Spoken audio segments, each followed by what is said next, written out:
So let's get that clapping going. Nicola and Connor, start clapping, start clapping, start clapping. Let's bring it to the stage. It's the fantastic Kelly.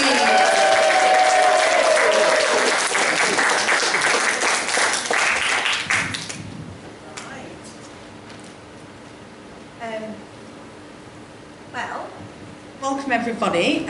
My name's Kelly, and the purpose that I'm here tonight is to waste 5 minutes of your lives. Before I start, can I just explain that I've got something called Bell's palsy, which means the nerve in this side of my face isn't working. So if I look a little bit wonky, that's why. And to this side of the audience, I'm going to look really happy and smiley. And to this side, I'm going to look a right miserable bitch.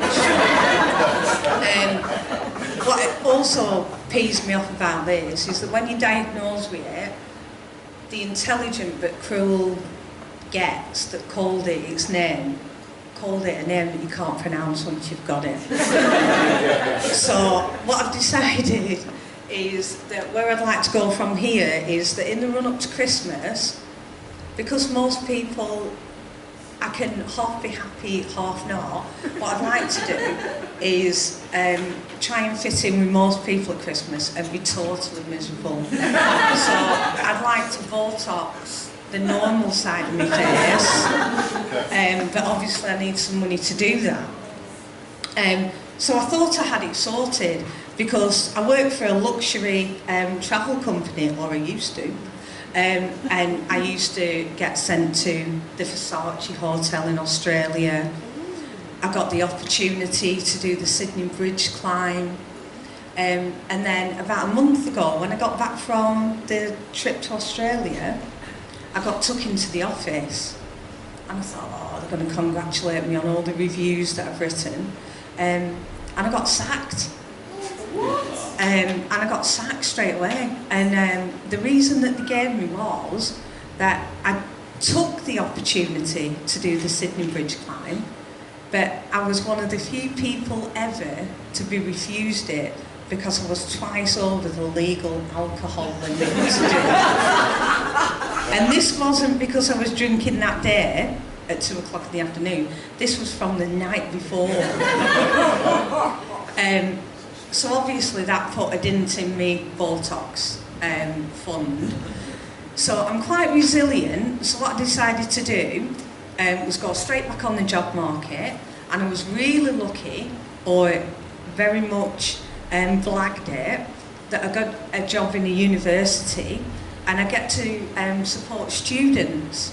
And I thought, even though I'm a bit thick, I might be able to teach them something because I was a bad student, so I can tell them what not to do. And then they can tell me things I can learn from them, all these different subjects areas. But I actually learned a bit too much because there were topics like genital prolapse, expulsion of a placenta, and the worst was rectal gonorrhea, which, if anybody identifies with that, I'm sure you won't admit it. And I decided that after those kind of topics, I started looking at people differently. So if they walked a bit funny, I was thinking, have you got rectal gonorrhea? Or if I saw a mum, I'd think, pushing a lovely little beautiful baby, I'd think, ooh, you've got rid of your placenta. So I decided that actually it was quite a miserable job, so I resigned from that one. So again, a dint in my fund. After that, I decided that I needed a completely new direction in life. So what I decided to do was challenge my Catholic mother's bluff, because she called me irresponsible for giving up these jobs or losing these jobs, and she called me a dosser. So I said, I'll get a job. And she said, where are you going to get a job? I said, I'll get one there. And it was the shop behind her, and it was Anne Summers. And I saw her turn around, she went, go on then. And then she looked round, and I saw the blood drain from her face. So I went in. I didn't expect to get the job because I'm a prude. I wear opaque tights. I've never had stockings. I've never had a dildo. I have no idea. I've never been in Ann Summers. So anyway, I got the job. And it was quite empowering for a prude, to be open-minded, non-judgmental. And one of the first questions that I got asked on my first day was, could you tell me the difference between these two strap-ons? Oh, shit. I thought, I'm way out of my depth now. I thought, I only just know, I'm guessing what a strap-on is from its name. I don't know what one is, but they're asking me, and I said, well, that's blue, and that one's got daisies on it. So it's up to you. I don't know, which way you float. And we do talk about being non-judgmental at Ann Summers, because it's each to their own, what happens behind closed doors, and it's very open-minded, and it's a lovely environment. But there was one dildo that we used to sell, and all the staff used to say, "You dirty get," as the person bought it and left. And it looked like a sword handle. And it was a rampant rabbit, and it had the dildo, the ears, and a bum bit. And it was massive. And you could always tell that it was men persuading their girlfriends to buy it. And the girlfriends were like, what? They're like, no, you like it. And you thought, oh, you poor mare. And they walk out, and it was heavy as well. It was really heavy. And obviously, leading on from that, what we used to ask them was, would you like some lube with that? Oh, yeah. And then I realised, and often the men used to say, £4, no chance. And you're like, look what you're going to do to your girlfriend with that.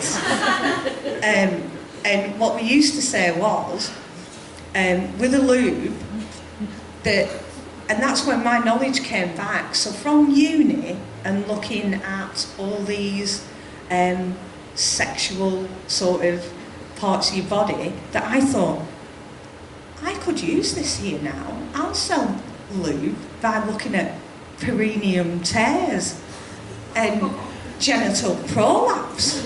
Can I bring that into my work and make it a bit serious? But I really enjoyed my time there, and linking on from lube, the only downside to that job was that I got an addiction to lube. So we do get, I don't mean using it, I mean eating it. So there's certain free products that we got, so every day we'd be able to put a little bit of lube on. Oh, taste this one. And I had 3 favourites that were Tingle, Passion Fruit, and Backdoor. And they were my 3 favourites. And I enjoyed that, but there was, again, another problem that escalated from that. I was trying to lose weight, and I met Slimming World, and my weight loss stopped. So it started going down each week, and the lady was looking at my diaries and saying, but your diet's not changed. And I thought, it has. It has. I'm eating about a gallon of lube a day.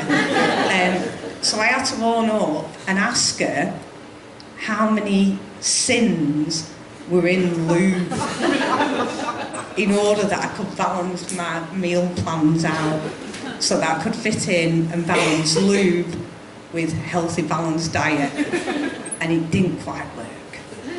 So, with regards to my employment, obviously I've been sacked, I've resigned, I'm now employed. I am going to have to stick with Ann Summers, because until I kick and conquer my lube habit, I'm stuck there.